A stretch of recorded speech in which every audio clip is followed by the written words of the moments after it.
Salam alaikum. Donc toujours avec les centraliseurs et les normaliseurs, puisqu'on n'a pas encore commencé les stabiliseurs et les kernels. Alors la vidéo précédente, j'ai fait, pas forcément une erreur, mais j'ai compliqué un peu la démonstration de la stabilité par inverse et par produit du normaliseur. D'accord? Donc je vais refaire la démonstration pour la simplifier. Je pense que ça va être compliqué. Ce que j'ai fait est plutôt compliqué. Donc, du coup, je vais le faire d'une façon plus simple. En fait, cette façon, je voulais l'éviter parce que je le vois toujours comme, comme un raccourci. Et donc, c'est pas vraiment. Il reste correct, mais bon, on va le faire, c'est plus simple. C'est que si on montre que. Bon, je vais pas refaire toute la démonstration parce que la première partie, on montre que le NG de A, que le normaliseur n'est pas vide, donc il est correct, il n'y a rien à modifier là-dedans. Par contre, les deux points qui suivent, c'est-à-dire la stabilité par inverse et par produit, je vais le refaire. Alors on montre que le NG de A est stable par inverse. Alors pour ceci, bien sûr, on a G dans NG de A. Doit impliquer que le G-1 il fait partie de NG de A. Alors pour ceci, qu'est-ce que ça veut dire d'avoir G dans NG de A? Ceci implique que l'ensemble GA, G-1 c'est exactement A. Et donc le raccourci dont je parle, c'est que c'est pas la peine de montrer les deux inclusions pour avoir l'égalité. Il suffit juste de manipuler l'ensemble en le multipliant par les G-1 à gauche et le G à droite. Ce qui fait quand je fais le G-1, G A, G-1, G, ça doit être égal à G-1 à G. D'accord? Parce que j'ai multiplié à gauche par le G-1 et à droite par G. Alors pourquoi ça c'est pas, on va dire, ça c'est pas forcément incorrect. Bien sûr, c'est correct, sauf que il suffit juste de garder en tête que ça, c'est pas vraiment des multiplications, c'est des notations d'ensemble. Donc, du coup, c'est une égalité d'ensemble. Alors, on a ça, pourquoi on a ça, c'est parce que, je vais dire juste entre parenthèses, car si j'exprime cet ensemble-là, ça va être quoi? Ça va être le G-1, G, petit a, G, pardon, petit a, G-1 et G à droite, avec A dans A. Ceci va être égal à l'ensemble G-1 à G, avec A dans A. D'accord? Donc réellement, si c'est les multiplications, ou bien le produit, ou bien la composition, sur les éléments de l'ensemble qui est vraiment correct. C'est là où on a le produit par G-1 à gauche et G à droite, qui va bien sûr impliquer ça. Et donc, du coup, ceci, ça, je les mets juste entre parenthèses pour garder en tête que c'est les ensembles, finalement, on fait c'est plutôt les éléments de l'ensemble dont on fait la composition par les inverses. Donc, du coup, je vais revenir à cette partie-là. Donc, ceci implique que si je fais le G-1, GA, G-1, on peut voir finalement, ces éléments-là, ils vont se simplifier. Et donc, du coup, je vais avoir quoi? Je vais avoir que finalement, le A égale à G-1 à G. Et donc, du coup, on peut remarquer parce que le G-1 à G, tout simplement, c'est le G-1 à le G-1 moins 1. D'accord? Parce que G, c'est le moins 1 du moins 1 du G d'elle-même. Et donc, du coup, ceci implique que le G-1, bien sûr, elle fait partie du normaliseur. Donc, du coup, le G-1 est un élément de NG2A. D'accord? Donc, c'est stable par inverse. Alors, en deuxième temps, on montre qu'il est stable par produit. D'accord? Donc, on montre que le NG de A est stable par produit ou par composition.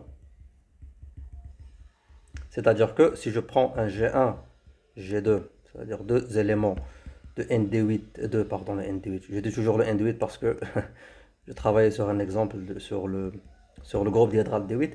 Donc le G1, G2 dans un G2A, ceci doit impliquer que le G1, G2, c'est-à-dire leur composition, doit faire partie de NG de A.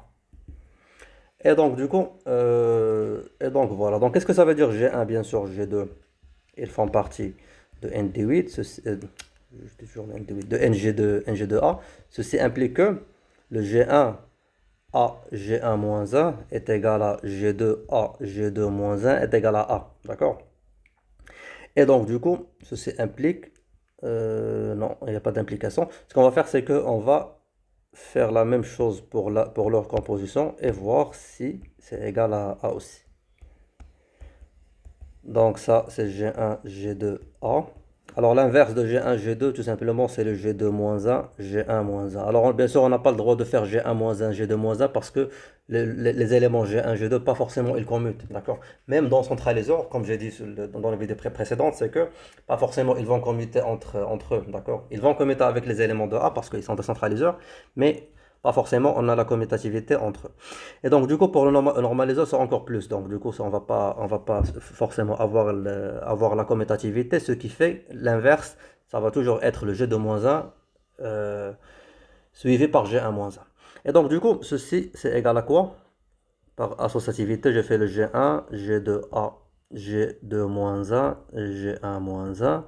Alors, ça, c'est égal à A. D'accord? Pourquoi? Parce que on a cette égalité et qui vient du fait que le G2, bien sûr, c'est un élément du normaliseur. Et donc, du coup, ça, c'est égal à G1A, G1-1, qui est tout simplement égal à A aussi, parce que le G1 est un élément du normaliseur, ce qui fait G1A, G-1 est égal à A. Donc, on a remarqué que le G1, G2A, G1, G2-1 est égal à A, et ceci implique que le G1, G2, c'est un élément du normaliseur de A dans G. Finalement, ceci montre bien sûr que le NG de A, c'est quoi? C'est un sous-groupe de G. Alors en fait, pourquoi, comme j'ai dit, pourquoi j'ai refait la démonstration? Comme on a vu, cette nouvelle démonstration elle est beaucoup plus simple que l'autre. C'est pour la simple raison que je me suis permis, d'accord? Donc c'est question de permission. Donc je me suis permis vraiment de manipuler finalement les notations de l'ensemble au lieu de manipuler les éléments, d'accord? Donc j'ai essayé de manipuler les éléments pour faire la preuve sur la façon la plus rigoureuse, mais c'est un peu compliqué. Donc il faut juste garder en tête que ces multiplications qu'on fait, ils viennent en fait du fait ils sont vrais pour les éléments de l'ensemble, d'accord? Donc par exemple quand on dit que le GA, G-1 par exemple, euh, quand on a multiplié par G-1 ici et le G ici, c'est tout simplement, c'est les éléments finalement GA, G-1 qui ont été multipliés à gauche par G-1 et à droite par G, d'accord? Donc il suffit juste de garder ça en tête pour ne pas faire confusion et croire qu'on fait la multiplication de l'ensemble par des éléments qui n'ont aucun sens d'ailleurs. Et donc, du coup, on a montré bien sûr que le ND8, pardon, je dis toujours le ND8, que le NG de A est un sous-groupe. Et donc, du coup, maintenant, on a la chaîne d'inclusion de sous-groupes dans le sens que on a bien sûr le centre de G qui est un sous-groupe des centraliseurs de A dans G pour tous les A, qui est un sous-groupe de normaliseurs de n'importe quel A dans G, qui est un sous-groupe de G. D'accord? Donc, on a cette chaîne d'inclusion de ce groupe. D'accord? Donc j'espère que cette démonstration soit plus claire que l'autre, que la précédente. Et on va passer maintenant à quelques exemples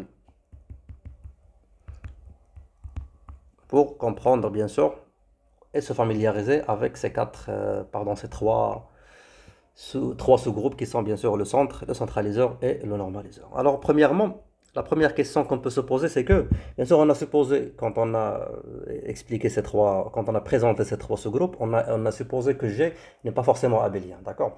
Alors, qu'est-ce qui va se passer si G est abélien, d'accord? Donc, comme on a vu, surtout pour le centre et pour le centraliseur, qui sont finalement des éléments qui commutent, donc on peut se poser la question que si G est abélien et on a tous les éléments qui commutent avec eux, comment ça va se refléter sur ce groupe? Alors la première des choses, c'est que si G est abélien, c'est-à-dire que la loi de composition est commutative, ceci va impliquer que si je regarde déjà le Z de G, donc en fait le centre de G c'est quoi? C'est les éléments G dans G tel que GH est égal à HG, quel que soit H de G, c'est-à-dire les éléments qui commutent avec tous les éléments de G. Alors puisque G est abélien, puisqu'on a le GH est égal à HG, quel que soit G dans G et quel que soit H dans G, donc je peux voir que tous les éléments de G, finalement, ils vont faire partie du centre. D'accord? Donc, le groupe va être le centre. Donc, le centre du groupe va être le groupe lui-même. Donc, du coup, ceci implique que puisque quel que soit G dans G, il commute avec A, ceci implique que quel que soit G dans G, G, elle fait partie du centre de G. D'accord? Et on peut voir dans ce cas-là que le G, en fait, c'est un sous-ensemble de Z de G. Et donc, du coup, on a l'égalité. Parce que, bien sûr, le centre du groupe, il va toujours faire partie du groupe. Et donc, du coup, tout le groupe est le centre. Donc, le centre du groupe, c'est le groupe lui-même, dans ce cas-là. D'accord? Et si on se pose la question par rapport au centraliseur, alors pour le centraliseur, bien sûr avec A, n'importe quel A qui fait partie d'un G, le centraliseur de A dans G, comme on a dit, c'est les éléments G dans G tels que le G à G-1 est égal à A, quel que soit A dans A. On a dit que tout simplement ça c'est équivalent à dire que G et A, ils commutent, d'accord? Donc ceci c'est égal G dans G tel que GA égale à AG, quel que soit A dans A. Alors, puisque G est abélien, qu'est-ce qu'on a? On a que pour n'importe quel G dans G, on a GA est égal à AG, quel que soit A dans A. Parce que rappelons que G est abélien, donc tous les éléments ils commutent. Donc du coup, ceci implique que quel que soit G dans G, G elle fait partie du centraliseur de A dans G. Donc finalement, le G est égal au centraliseur de A dans G.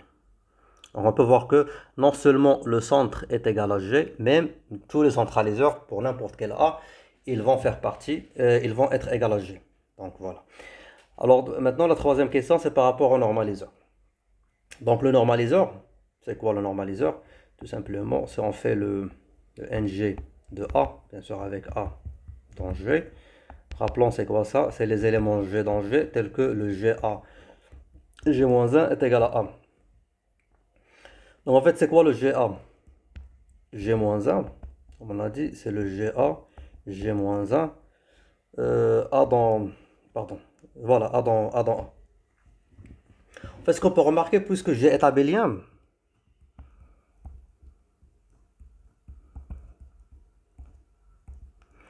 dans ce cas-là, le GA, G-1, qui est le GA, G-1, A dans A, les éléments vont devenir quoi? Vont devenir tout simplement, on peut le voir comme si G-1, A. Parce on a le droit maintenant de faire ça parce que je sais très bien que tous les éléments ils commutent, ce qui fait particulièrement le G-1 il va commuter avec A. Et donc du coup, je peux avoir AG-1 est égal à G-1A avec A dans A. Et ceci bien sûr c'est quoi? C'est le 1, ce qui fait ça, c'est le A dans A. Et ça tout simplement c'est quoi? Euh, c'est l'ensemble A. Et donc du coup, qu'est-ce que j'ai montré? J'ai montré que, en fait ça c'est pour tous les G dans G bien sûr. Donc c'est pas forcément j'ai pas pris le G du normaliseur, on prend G, n'importe quel petit G dans le groupe grand G, on va avoir cette égalité. Ce qui fait tous les éléments de G vont faire partir du normaliseur, ceci implique que le G, tout le groupe, est inclus dans le normaliseur de A dans G. Ceci implique bien sûr que finalement le NG de A, c'est exactement le G. Et donc voilà, donc on remarque que pour un groupe abélien, c'est ce groupe finalement, ils vont être les centraliseurs, les normaliseurs et les centres, ils vont être le G lui-même. D'accord?